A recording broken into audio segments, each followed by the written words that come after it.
Hello one, hello all, it's the gothiest ghost of them all, Casper in the flesh.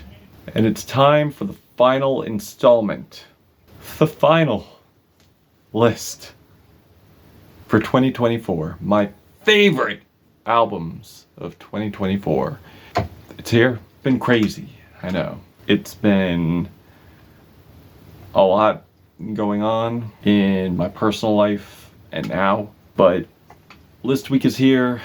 Let's get into it, because I gave you the trash, I gave you the treasure with the singles, and now let's get into my favorite albums. I know it's late. I know, we're in 2025, I get it. But let me list off the albums that I loved 2024. Actually, you know what? Sean, do you want to say something? Last week is here, last week is here, it's finally here. Well done, Sean, well done. But let's get started. At number 50 comes from a producer and an artist who I can't say I've been huge fans of. I mean, I do enjoy Monster. I thought that was a great record. But I think Future has outdone himself here along with Metro Boomin. This thing is icy, cold, a lot of great hooks on here, a lot of great melodies, really Future at his best. I'm talking about Metro Boomin, Future, We Don't Trust You. And at number 49 comes from an artist who, judging by the picture here, you would think is a rapper, but no. And really breathes new life into the sci-fi, funk, futuristic elements here. Really brings that back in a very tasteful and great way.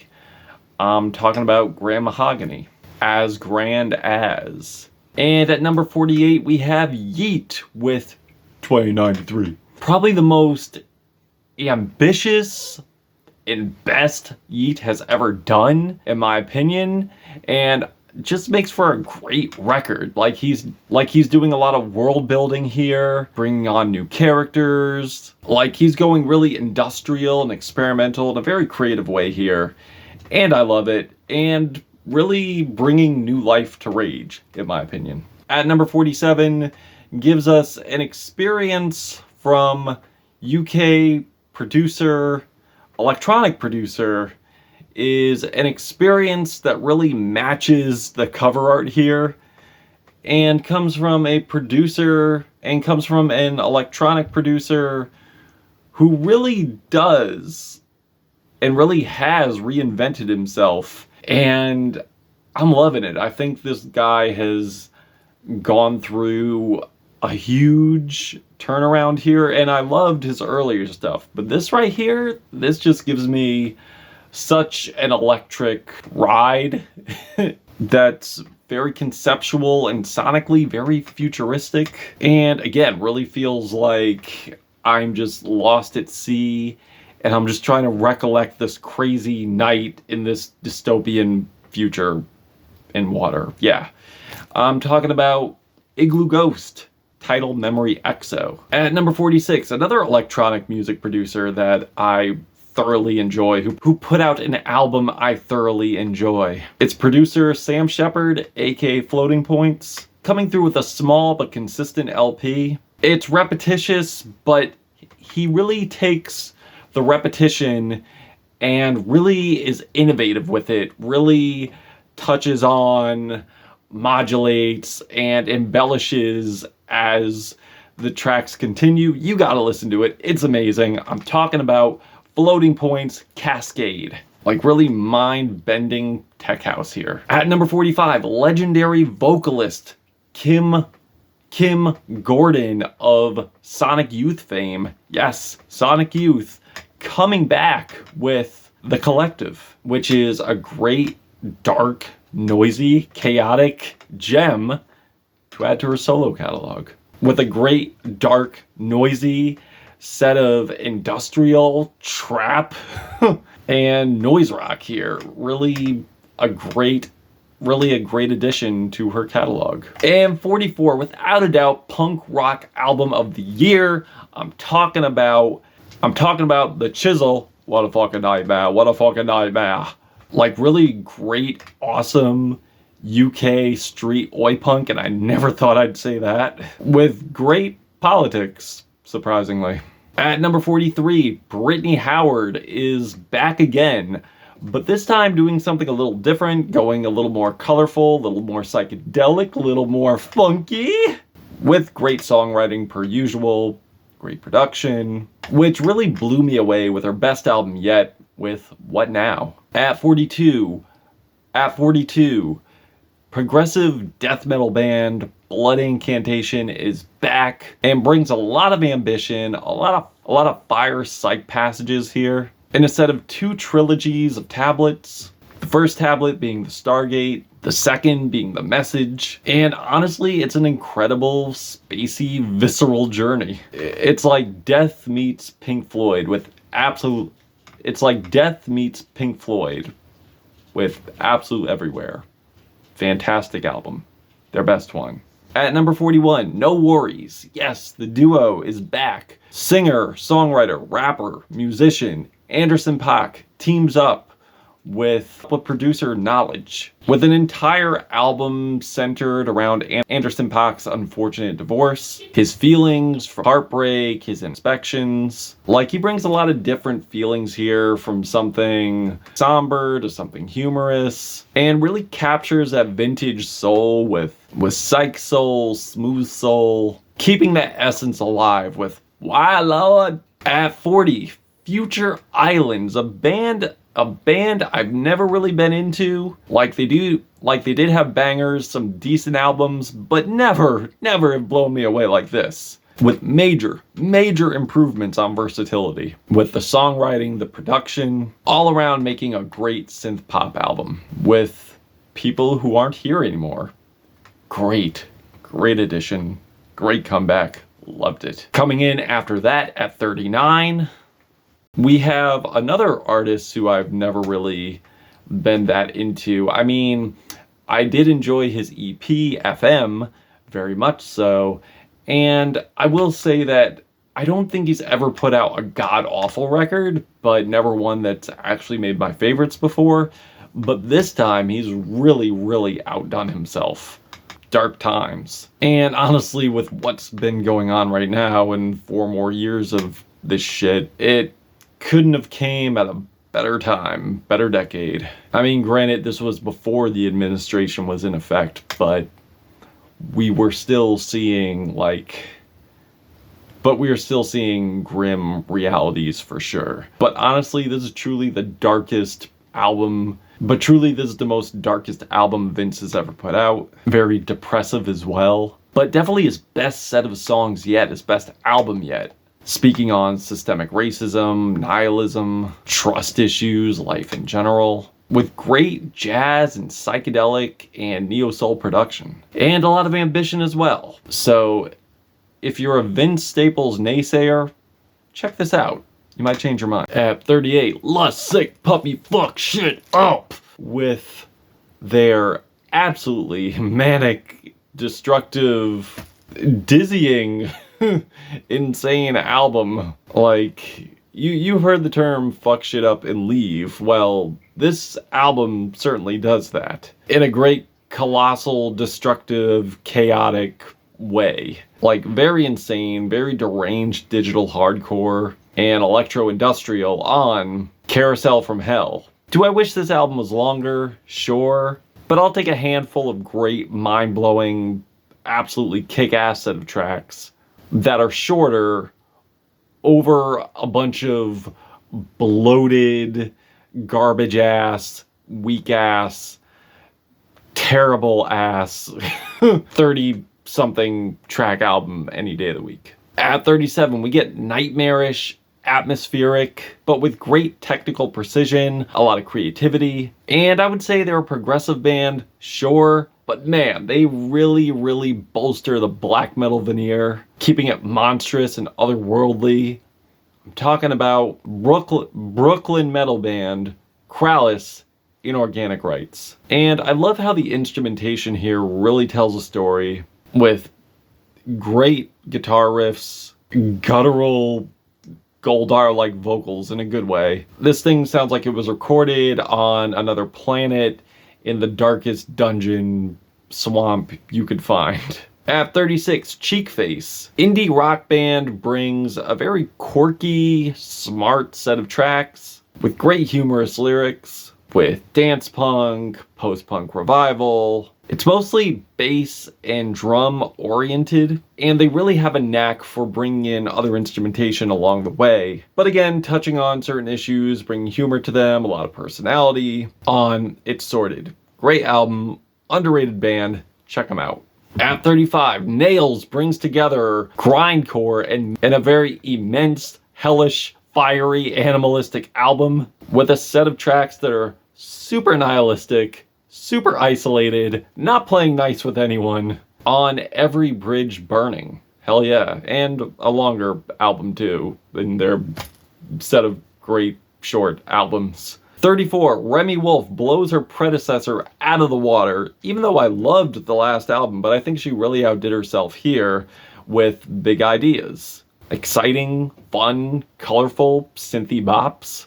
With synth funk, boogie, a great pop record. With some introspection as well on relationship issues, desires, and I love the big catchy hooks here, and the tasteful vintage flair. At 33, definitely an essential IDM electronic music banger of an album. It's bangers on bangers that takes Deconstructed Club and Jersey Club and having the most wildest night of your life to them while on every mind-altering drug known to man. Like, it's hyperactive, it's insane, it's sporadic, and it's probably the most wildest album you're gonna get your hands on in the electronic realm that I could think of, guaranteed. With Death's Dynamic Shroud and Galen Tipton. You like music? Especially when it's awesome and fire. And awesome and fire, unexpectedly, at number 32. Like, I really feel like this is the year. Where artists and bands I haven't cared for in the past are really, really killing it this year. To my standards. I mean, not to sound pretentious or anything, but man, I am really, really loving these new albums from these artists who had a catalog I didn't exactly care for in the beginning, but this artist right here, this rapper right here, this man right here, Logic, an artist who's worn a lot of hats, and granted, I wasn't too crazy about a lot of those hats, but I feel he's really found his footing here on Ultra 85 with an amazing epic confessional album, like an introspective journey of an album that he's been working on and hinting on for years. And I could see why, because this thing is truly his masterpiece with fantastic jazz rap production, a lot of great progressions, confessional lyrics, emotional, compelling delivery, and stories talking on very poignant topics of his deepest, darkest traumas, and some very daring commentary that most rappers wouldn't even touch on, with the exception of Kendrick, who laid the groundwork. If you watch my review, you'll see what I'm talking about. But I feel like he's breaking a lot of barriers here. I'm loving it. And also speaking on how the art that he puts in his music was his getaways from the harsh realities he's living, and then was able to make a living and a passion off of that. And I feel he's made his best album yet with that. At 31, Lupe Fiasco brings a very interesting, very intriguing, very beautiful conceptual concept album. Like a very compelling, engaging journey here with Samurai, of an alternate timeline in many respects of the late great singer Amy Winehouse, with enchanting, gorgeous jazz rap production, strong boom bap beats, some lo-fi but still beautiful, and what her career would have been like had she been a battle rapper. Yeah, I know it sounds crazy, but he really brings this to life here. That's actually inspired by a message that was given to his producer, believe it or not, by Amy Winehouse, with lyrics. Yes, lyrics that she sent to him. And Lupe really brings that reality to life here, that what if to life here with an immensely fantastic conceptual story with great point outs to the industry too. And rap as a concept, music as a passion, and it's one you don't want to miss. And honestly, I feel it's his best LP yet, and he has a lot of great LPs. But I really feel like he's really proving why he's one of the best lyricists and rappers in the game right now. And of course, a highly creative storyteller as well. At number 30 comes from another artist I wasn't exactly blown away by, but I thought his Pray for Haiti album was pretty good. Thought it was enjoyable, not one of my favorites. But I feel like he's truly outdone himself here with Rich Ass Haitian,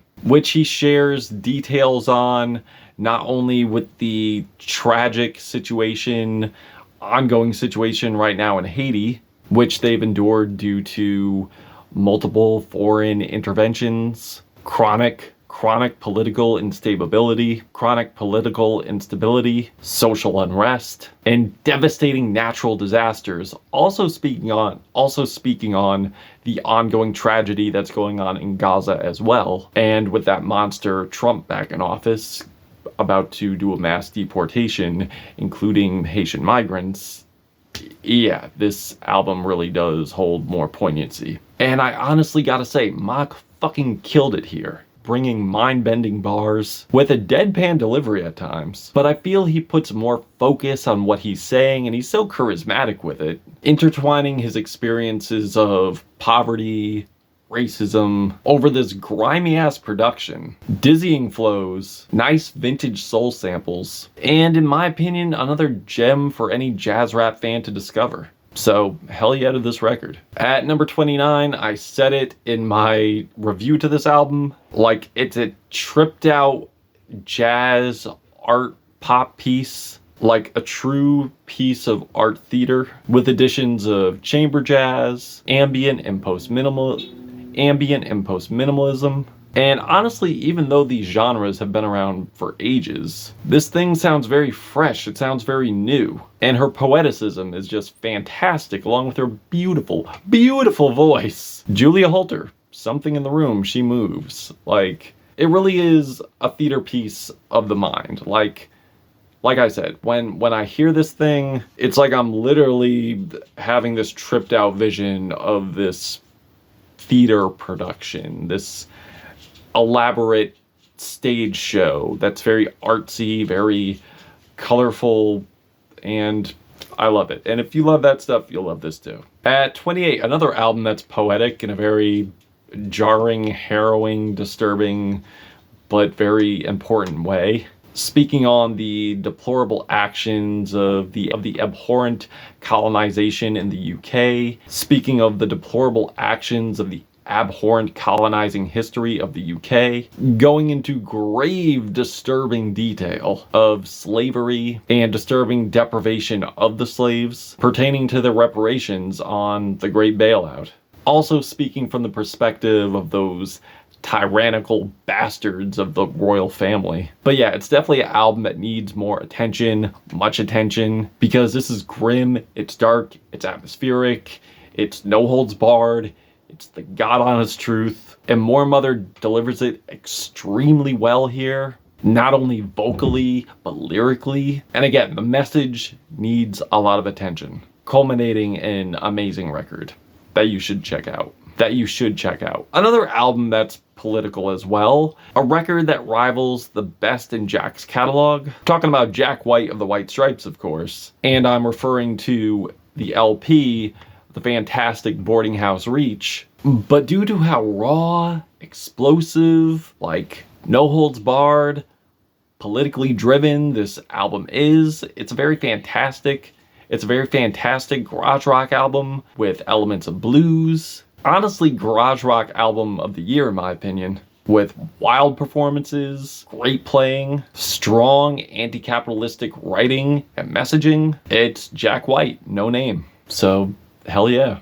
At number 26, Beyonce comes back with another strong addition to her ongoing series, her trilogy if I'm not mistaken, of Black reclamation of Black music. At number 26, Beyonce comes through with another addition to her trilogy, if I'm not mistaken, of reclamation of black music in a very strong, expressive, creative way on Cowboy Carter. This time with country music, with a great conceptual country-centric LP, including other genres as well that I feel do tie in well to the country genre. That includes some great cover songs as well, with their own unique spin, touching on racism, her family, her triumphs. There's even gospel inclusions too. And I feel the gospel inclusions do correlate very well to country, as gospel does play a role in the country genre, but I definitely got into that thoroughly in the review.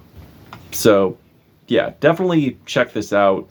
I'm thinking about getting a solid copy if they do fix the solid LP. Hopefully they do. If they don't, I'll be sad. But yeah, fantastic LP from B. I feel like she's definitely doing her best in her later facets of her career, and I love it. At 25, we're halfway there. We're halfway there with Tyler, the Creator. Chromacopia. Although I love this album, I don't think it was as conceptually strong, but man, there's a lot of heat on here, a lot of creativity, definitely a lot of diving into the deep facets of Tyler and his emotions, his mindset, his experiences. Like, I love how Tyler takes these characters and uses these characters as confessions of what he has internally. Like, I do say experiences, but I'm not exactly sure if these are confessions of his own experiences, but I do feel like this is somewhat of a confessional moment for him. I do feel he takes these characters to confess something. That's at least what I'm taking away from it whenever I hear a Tyler record, such as Igor, such as Chromacopia, as he speaks on sexuality, the preparation of parenthood, his mother pressuring him, mental health, with a lot of great tracks here, a lot of great, fantastic tracks. And he's really also going the orchestral route, like the marching band route, including synth funk. And he's also rapping on here too, so I feel this really has something for the Igor fans, the Flower Boy fans, the Call Me If You Get Lost fans. Like, I feel like this is one for both, and he's doing this in an excellent way. At number 24, a very dark, nihilistic, despondent, dejected record, a very heavy record, a very hard-hitting record. Like, I do feel it takes the traumatization of history. I do feel it takes traumatization of what goes on in society, but maybe not as harrowing as the debut, but still, man, taking the genres of nu metal, noise rock. It's definitely my noise rock album of the year, because they always come through with some heavy shit, and I love it. It's Chat Pile with their sophomore LP, Cool World. But I will say, still not for the weak of heart. At number 23, a very exuberant pop record, electro pop album, Porter Robinson, Smile. Which unfortunately I saw fans being indifferent towards due to stylistic differences, changes of pace. As Porter goes more emo, still keeping it electro, but he's definitely going more emo and rock this time around. And they're also less pitchy this time. They're less pitched up, they're less chipmunked. But he does this style very well with a very tight set of tracks.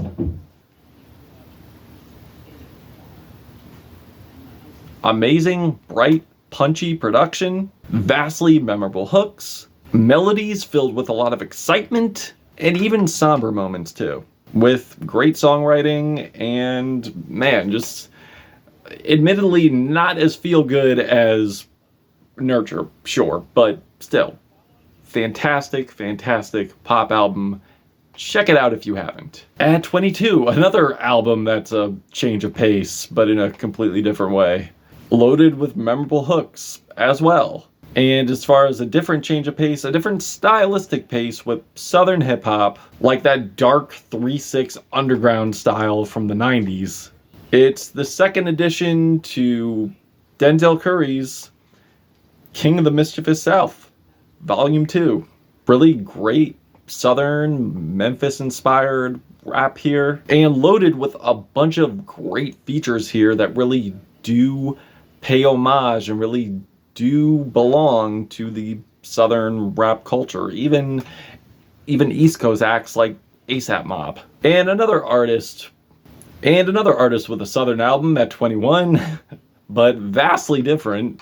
Not a rapper, no. Singer-songwriter, contemporary indie folk artist from the band Big Thief, with some very heartbreaking but creative writing, with gorgeous instrumentation, and beautiful twangy vocals from Adrian Lenker on Bright Future. Very, very moving stuff here. Very moving stuff. Number 20, oh my god, we're at 20! A very outspoken, highly expressive, anthemic, epic, beautiful record. Theatrical feminist LP. Yes, this is a feminist LP.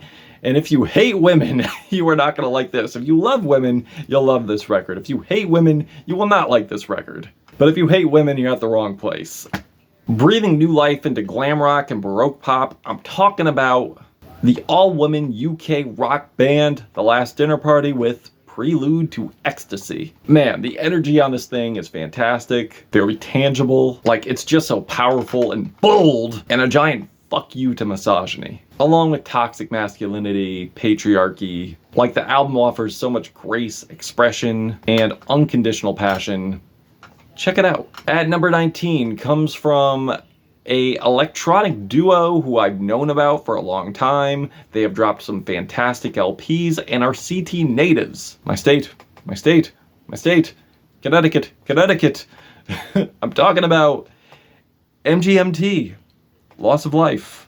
And with their fantastic LPs such as Congratulations, Little Dark Age, like they're leaning more into psychedelia here, neo-psychedelia, steering away from the synth pop. Definitely going more folk in a very beautiful way though, a very beautiful, poignant, meaningful way. And I wish fans would take more in account here, like realizing it doesn't have to be synth pop, as long as the songwriting's good, the instrumentation's good, the performances are great. And again, the songwriting, why hate on it? Because I feel like they've entered in a new lane. And they are definitely bringing the same magic they've brought before, but in a different context. And I wish more people would appreciate that, because I feel they could be more than a catchy synth pop duo. Because they're very introspective here, emotionally driven, very smart, sharing political commentary as well. Just very tangible musicians, great singer-songwriters. And I wish, again, more people would appreciate that, but what are you gonna do? And I'll tell you what I'm gonna do. At number 18, another vast change of pace who stepped away from the electronic realm, this time stepping away from the trip-hop realm, which she did fantastically back in the day with trip-hop, with Portishead.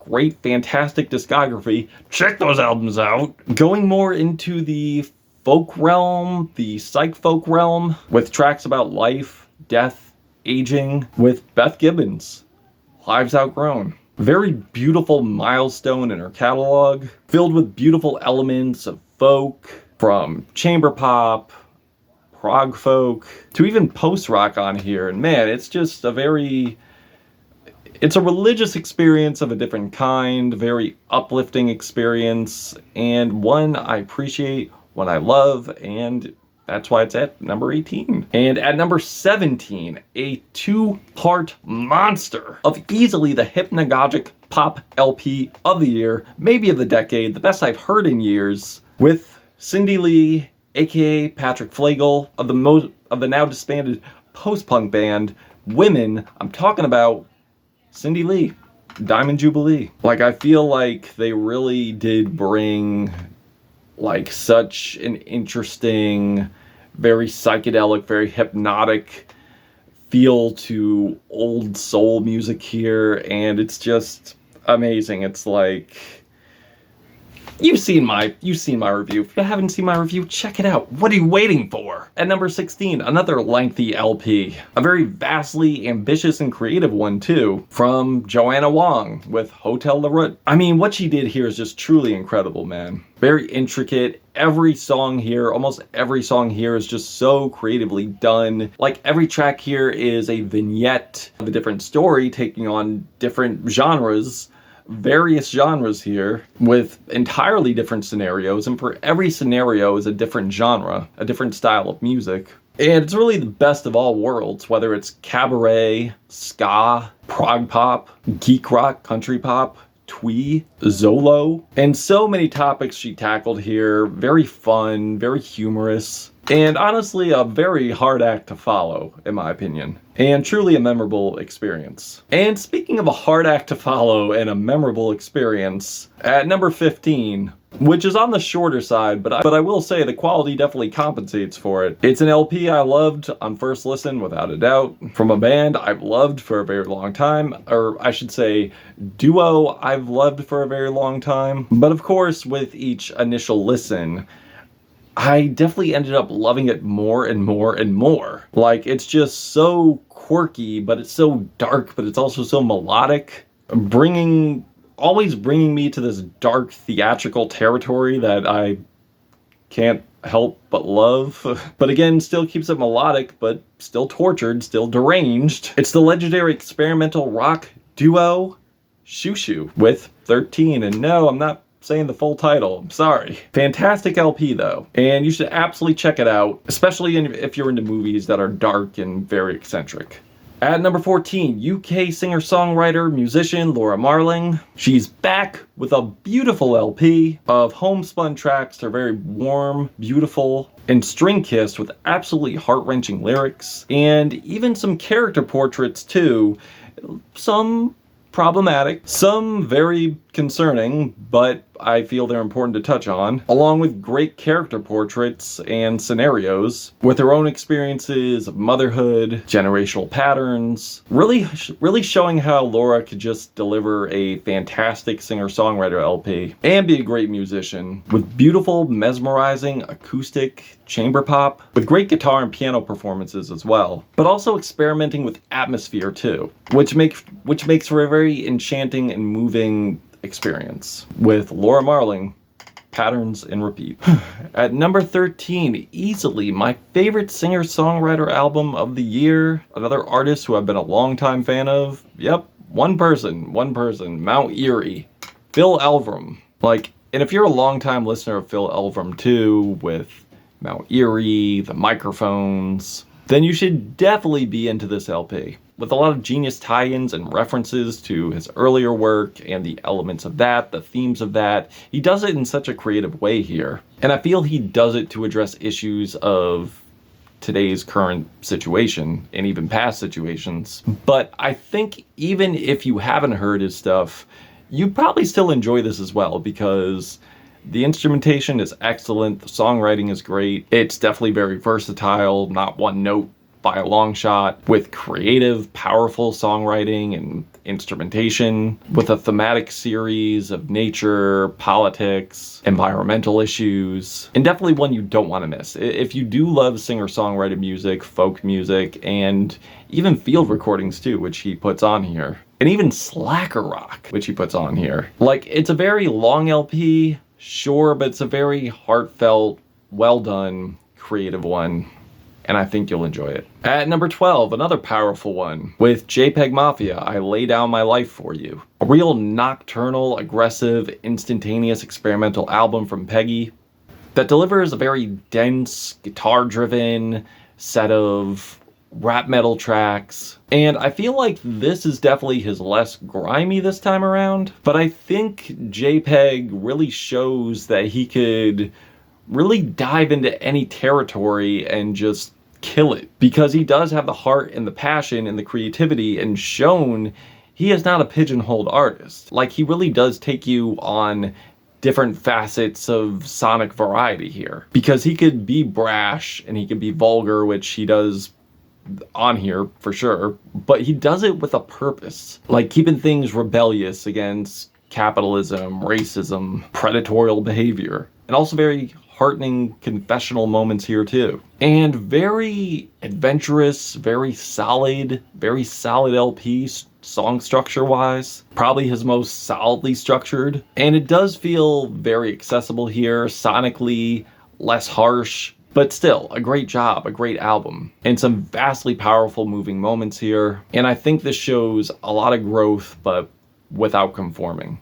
And at 11, another artist who has gone through drastic changes and has changed things up and has gone a very experimental route. I'm talking about Quadeca, and admittedly, I haven't been a huge fan of his earlier work, but man, he keeps getting better and better with Scrapyard. That came at a very interesting time, due to the fact that it was at the beginning of the year, and I love this mixtape so much, and I'm like, wow, is my favorite album of the year gonna be a mixtape? Like, this is incredible. And the mixtape is actually a plethora of songs that they've thrown in the trash, put on EPs, and these songs they thought were trash and scrapped are actually treasure, is actually gold. Like, it's a treasure trove of throwaways, if you will. And with these throwaways culminated the best project he's ever put out. Like, just an amazing, cohesive project. So I feel like if you're a fan of emo and you're a fan of hip hop, you should definitely gravitate to this 100%, because the writing is just so pained and just so harrowing, and the production is just so haunting and atmospheric, and it is glitchy, it is otherworldly, and the vocals here are just so, like, tangible, that range from manic to harrowing. It's a very lengthy project, but if you consider yourself like a fan of not only rap, but ethereal, folktronica, emo, psych, then you should definitely give this great LP a listen. Hell yeah, Quadeca. At number 10, a sophomore LP from a synth-pop duo that I did love, I did enjoy their first album very much. It was actually one of my favorites of that year. But with Imaginal Disc, I love this thing immensely, even more than their predecessor. Like, they really topped this greatly. Like, they just went above and beyond and then some. And God, not only with the fantastic writing here, the engaging songwriting that's very sci-fi themed, it really correlates very well to the production on here. Like, overall, the sound here is just so amazing and otherworldly beautiful, but also very tragic too, and honestly very sequenced, greatly sequenced. It just makes me want to ascend into another otherworldly dimension. That's how this makes me feel. Beautiful record from Magdalena Bay. At number 9, LA metal band Siverus with Maze Envy, coming through with a death metal album that has elements of doom, progressive metal. Definitely my death metal album of the year by far, with savage, brutal horror movie style production of hellish proportions, like haunting, monstrous proportions. I feel like there's such an ominous tone to this record, to the fiery tremolos, rapid blast beats, and absolutely demonic, guttural to shredded vocals on here, like wretched vocals. Like, this thing is terrifying, and I do love my metal terrifying. I do love my metal terrifying, and if you love your metal terrifying too, check this out. At number 8, a very heavy, dense, cold goth album, honestly, goth album of the year for me, with industrial music and also diving into trip hop as well, which is definitely new territory for this artist that I'm speaking on. It's Chelsea Wolfe. She who reaches out to she reaches out to she. Yeah, it's an ongoing title. I'll get lost with my ADHD brain if I try to perfect that title. But yes, fantastic record with personal, troubling stories, with a connection of her former self, of her past, which correlates to the title here, which connects to the present her. So it's not only a very grim, cavernous album, not only a heavy one, but also a very healing one in a way too. And it's fantastic. At number 7, indie rock band Vampire Weekend, Only God Was Above Us. Man, they've truly dropped a gem here, and have dropped some gems in the 2010s for sure, but they're back, they're reunited, and have come back strong, very strong, with strong political messages. And these guys really do capture and do a great orchestration and arrangements involving music like neo-psychedelia, art pop, baroque pop, in such a way that you could tell comes from years of experience. But their quirks and their songwriting give it so much character. I feel like they really do capture the line of talent, but also personality too, and also lyrics too. Great songwriting as well, with very strong passion. Like, they're really doing it again with very important topics and bringing philosophy to them in a very smart and meaningful way. So without a doubt, my indie rock album of the year. At number 6, another album that has some very strong messaging to it and touches on important issues, but in a totally different way. I'm talking about Knock Loose, You Won't Go Before You're Supposed to. An album that I reviewed with a very good friend of mine, Bizzler. You could definitely check that out on the channel. Like, I noticed how we discussed a lot of the instrumentation and the feeling of it and the production, but we didn't exactly touch on the lyrics and the topics here, which I feel we should have done, but there was only so much time. But the vocal performance, man, very, very manic. Like, they're not fucking around here. So not only is this thing heavy and crucial sonically, but also topically too. Like, with really deep, rebellious lyrical aspects, pushing back against the ills of religion, distancing himself from the toxicity, distancing the lead singer's self from the toxicity and others who hop on this record as well, like the yearning for peace and tranquility from the inner turmoil and trauma. But the percussions are sick, man. Like, really going into various territories here, different flavors like reggaeton. Like, the percussion's fantastic, guitar melodies are amazing, the drums are so friggin' loud they sound like gunshots, and the thickness of the bass, the thickness, it's here. The blood-curdling manic screams. The blood-curdling manic screams, can't get enough of those. And the collabs go well without a hitch. Like, it's devastating, it's crushing, it's colossal, heavy, and the heaviest metal album I've heard in a long time, and my metal album of the year, for sure. So, not only heavy from a sonic angle, but conceptual angle too. Now, I would dare say this is definitely my metal album of the decade so far, but is there going to be one that tops this? We'll have to see. And at number 5, a very eccentric, creative, like, hilarious, but also very toxic in the perspective of others here, of these character portraits. Like, a very creative, dense execution of this record. I'm talking about Gordy Greep, The New Sound. Like, I don't know about you, but this is definitely my jazz rock, jazz fusion album of the year. And he really showed out here, man. He really showed out. Like, he went from the amazing Black MIDI to doing a solo project, which people were kind of skeptical on. But once I heard the singles, I was like, yeah,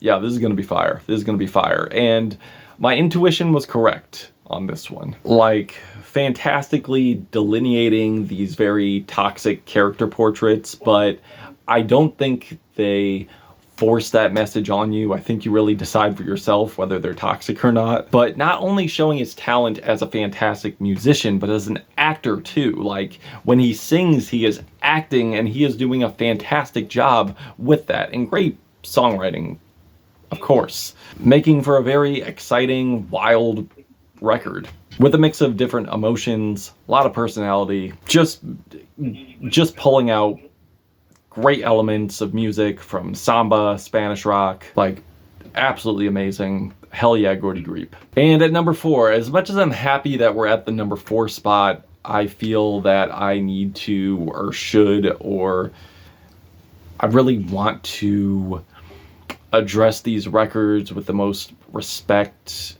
and poignancy that I possibly can, as these are the records that have a lot of importance to them, a lot of serious subject matter here, something I feel I need to touch on in a very respectable way as much as possible, because while these are excellent records that I'm gonna point out, feel that these are records you should hear, and I'm gonna do my best to describe to you why they're great. Because number 4 comes from a rapper who unexpectedly left this earth and left us with the best record in their catalog, and they have a great catalog, but this one right here hits a lot different. Ka, the thief next to Jesus. Like, this album is so moving, but it's also experimental. A very vast display of religious tie-ins for each track. A great abstract East Coast rap album that have audio snippets of interviews speaking on anti-religion that are very relevant in speaking on the racial aspect and the racism aspect behind them, such as the indoctrination of Christianity. Like, this record is very grimy, yes, but also there's a beauty to them as well. And I feel with each message, almost every message he just delivers here. And what's creepy too is like this is a fantastic posthumous record, but the creepy part is like how relevant that these lyrics are and how he's passed. But I feel like he's speaking from beyond here. Like, there's definitely a very spiritual vibe here that I'm getting. Like, it's really more than a posthumous record. It's like, and I know this sounds corny, but like, it's almost like he's still here and he's still speaking to his audience and speaking very defiantly, and I love it. Fantastic, fantastic record from Ka. Please check this out. If you consider yourself a rap fan, check this out. At number 3, a post-rock album that raises awareness to one of the biggest tragedies that we're facing right now. For years, this is ongoing too. It's not really anything new.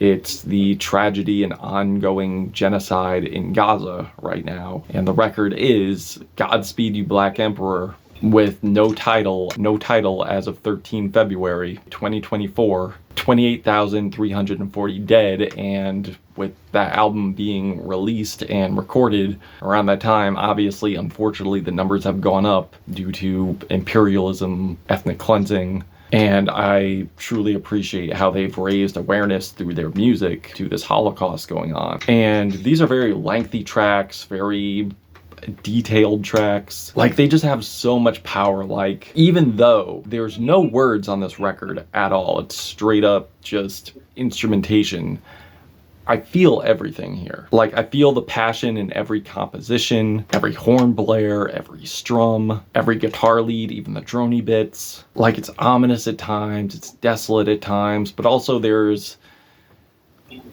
an uplift musically here. There's something epic, there's something triumphant here. And there's just so much significance here. It's an epic, beautiful, gorgeous record that shows great musicianship, beautiful musicianship of a very ugly and probably one of the most ugliest tragedies I've experienced in my lifetime. We're experiencing now in our lifetime this ugly, hideous nightmare in our lifetime. But yeah, definitely my rock album of the year, for sure. And at number 2, it's my rap album of the year. Like, you see my review on this, so I figured you'd already see this coming, that I would put this so high. And yes, it's Kendrick Lamar, GNX.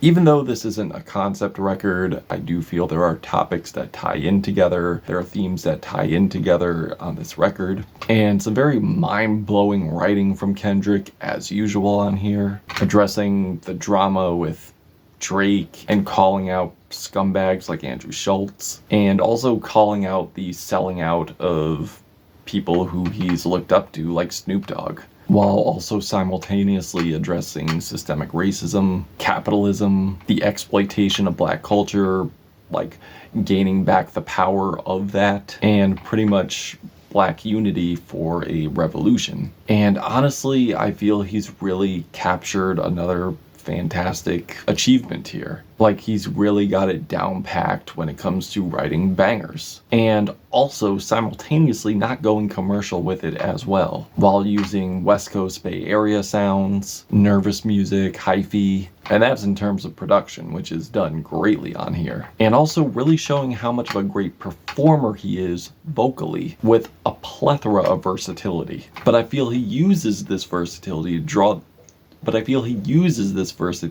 draw these certain narratives. And he does it fantastically on this record. And as much as I do love a lot of hip hop, I do love a lot of albums out there, there are a lot that move me, but with Kendrick, it's something else. I really feel like he's like the only rapper, one of the only rappers right now who really gives me chills, who really moves me emotionally, whether it's just like cheering him on or moving me to tears. Like Kendrick is definitely that. Like he could get so deep, emotionally gripping, like when it comes to his messaging and creativity as well, like how much of a creative writer he is, like without a doubt giving me chills. This thing is passionate, it's innovative, it uses creativity to bolster a message, and also people could shut the fuck up about Kendrick not being able to make bangers because this thing is loaded with them. And also,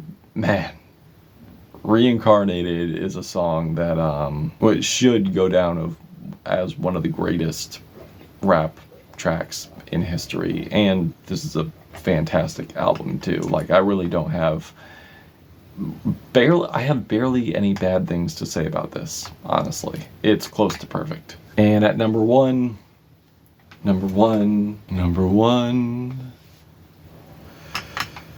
after I do number one, the list is done, and I could carry on to other reviews that are new that I could do. Ooh. At number one, oh my god, it's here, number one.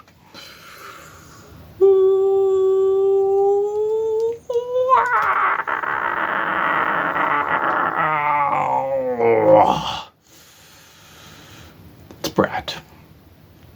Charli XCX. Brat.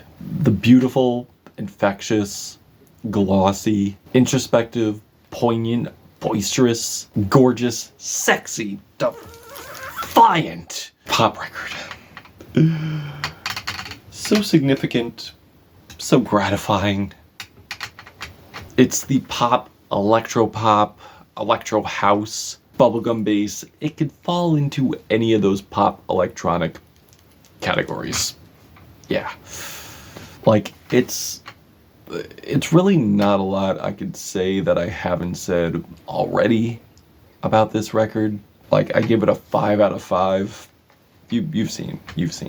Like, I guess what I could say is that even though this is a pop record, even though it is very bright at times, it's very much a moving, magical experience, it does go down dark territory as well. So I feel like this is a pop record, but it's a pop record with a purpose. It's not just out to party. It's not just out to be sexy, even though it is, and you can play it back to back in a club. But also, there is to take into account the lyrical content here. And I feel there are a lot of tracks that tie into each other and are symbolic of what Charli is speaking on, such as generational trauma, having thoughts of being a mother, body dysmorphia, trust issues. And there is a very strong self-awareness factor here too. Like, sure, it's very braggadocious times, but it definitely does get very self-critical too. So again, while she is having fun, while this thing is jovial, there's also the serious topics too. And the very tight production, the fantastic production from her fiance George, production from Hudmo, production from A.G. Cook, who she does shout out, and Sophie. Shout out to Sophie, one of the greatest to ever touch on electronic music, such an icon, R.I.P., who she does pay homage to with a very moving record, So I. Like, speaking on how she was an influence to Charli, a motivation to Charli. So yeah, without a doubt, like, I feel this is a very iconic record. And it truly was an iconic record. I mean, it was a Brat summer. And sure, the Brat era took a disappointing turn. But as a record, as an album, I still love it. It's still fantastic. Like, it's an excellent, incredible, beautiful, amazing, exciting, eccentric, smart, album. And a unique record too. And if you love pop music, if you're one of those people that says, oh, pop's not what it used to be, I implore you, check this album out, please. And yeah, that's my list. My 50 favorite albums of 2024. And honestly, truly, thank you for watching if you've been watching. I deeply appreciate that because, man, this is my passion right here. I love reviewing music. I love checking out new music, which I can finally do now that this list is done. God.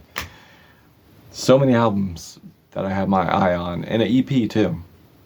So be on the lookout for that. But yeah, I really, really, really can't wait to review more music too. Because as exciting as this year's been, like, man, I'll say this about 2024. Great year for music, shitty year for politics, and I feel the music definitely does reflect that. So while we are living in dark times right now, with everything going on, I definitely do want to tell everyone, based off how the music I've listed is political, I feel I should do my due diligence and drop some links into helping for the cause, but I digress. Anyway, thank you all for watching, and I love you all. And that's it. Caspa, Gothic Ghost, favorite albums 2024. Till we meet again.